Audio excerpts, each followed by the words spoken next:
Sejarah Zending ke Tanah Batak.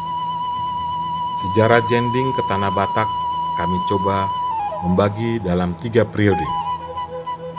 Periode pertama adalah Zending oleh Gereja Baptis Inggris. Pada tahun 1820, 3 misionaris dari Gereja Baptis Inggris, yaitu Nathan Watt, Evan Mears, dan Richard Burton, dikirim ke Bengkulu untuk menemui Thomas Stanford Raffles.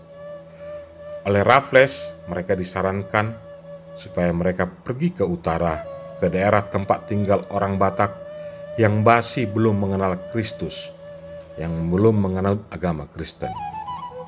Mereka berangkat pada akhir April 1824 dan tiba tanggal 4 Mei tahun 1824 di Silindung.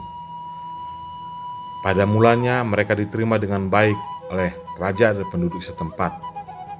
Namun perjalanan penginjilan mereka terhenti ketika terjadi salah paham dengan penduduk. Penduduk salah menafsirkan khotbah penginjil tersebut yang mengatakan bahwa kerajaan mereka harus menjadi lebih kecil seperti anak kecil. Penduduk tidak suka hal itu. Karena itu para penginjil tersebut diusir dan penginjilan di Tanah Batak terhenti. Periode kedua adalah Zending atau penginjilan yang dilakukan oleh American Board of Commissioners for Foreign Mission atau ABCFM. Pada tahun 1834, 2 orang Amerika yaitu Samuel Munson dan Henry Lyman yang merupakan utusan dari ABCMF di Boston ditugaskan untuk masuk ke Sumatera, tepatnya ke Tanah Batak. Pada 17 Juni 1834 mereka tiba di Sibolga dan menetap beberapa hari di sana. Pada 23 Juni 1834 mereka berangkat menuju Pegunungan Silindung. Dalam perjalanan, ketika tiba di pinggir lembah Silindung, pada malam hari 28 Juni 1834, mereka dihadang, ditangkap, dan dibunuh di dekat Lobi Pining.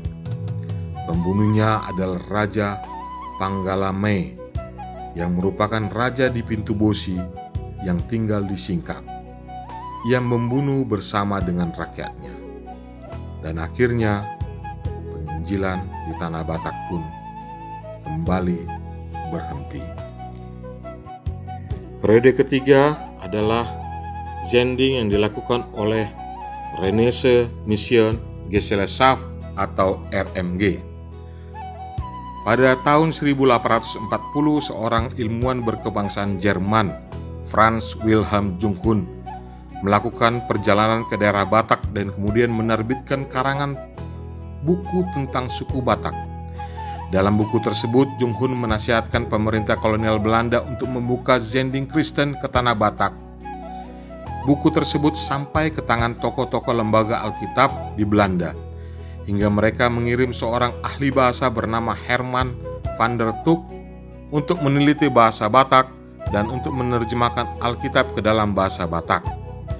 Kemudian Van der Tuuk memberi saran supaya lembaga Zending mengutus para penginjil ke Tapanuli langsung ke daerah pedalamannya. Pada tahun 1857, pekabar Injil G. van Hassel, utusan dari jemaat kecil di Ermelo, Belanda, melakukan pelayanan di Tapanuli Selatan. Ia mendekati beberapa pemuda dan memberi mereka pengajaran Kristiani.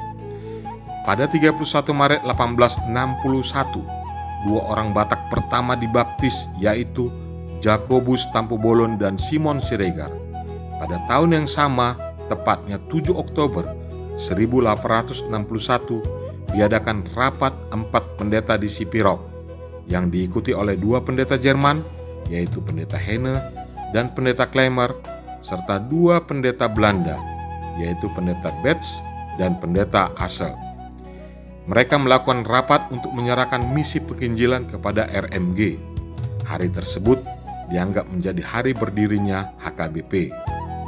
Kemudian RMG mengirim seorang misionarisnya, yaitu Ludwig Ingwer Nommensen. Nommensen tiba di Padang pada tahun 1862 dan kemudian menetap di Barus beberapa saat untuk mempelajari bahasa dan adat Batak. Lalu kemudian Nommensen berangkat pada tahun 1864. Ia masuk ke daerah Selindung, mula-mula di Hutadame, kemudian ke Pea Raja yang kini menjadi kantor pusat HKBP. Dalam menyampaikan Injil, Nommensen dibantu oleh Raja Pontas Lumban Tobing yang kemudian menjadi Raja Batak pertama yang dibaptis.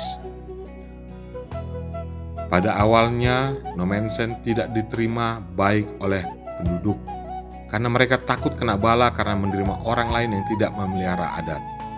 Menghadapi keadaan menekan, Nommensen tetap sabar, ramah, dan lemah lembut, hingga lama-kelamaan membuat orang merasa enggan dan malu berbuat tidak baik kepada Nommensen. Setelah 7 tahun, Nommensen melakukan penginjilan. Orang Batak yang masuk Kristen berjumlah 1.250 jiwa. 10 tahun kemudian, pada tahun 1881, jumlahnya naik 5 kali lipat, hingga jumlah orang Batak yang masuk Kristen adalah 6.250. Pada tahun itu juga, 1881, Nommensen diangkat menjadi Epirus pertama KBP oleh RMG.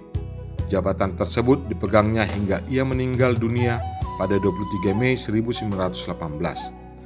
Orang Batak memberi gelar kepada Nommensen dengan sebutan Opui.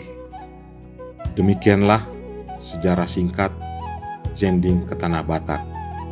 Semoga menjadi berkat dan kita mengucap syukur kepada Tuhan atas campur tangannya, atas kasihnya kepada kita, sehingga dia mengirimkan misionaris-misionarisnya berzending ke Tanah Batak dan kita menjadi selamat.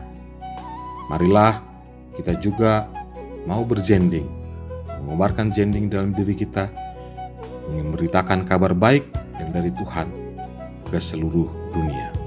Tuhan Yesus memberkati kita. Amin.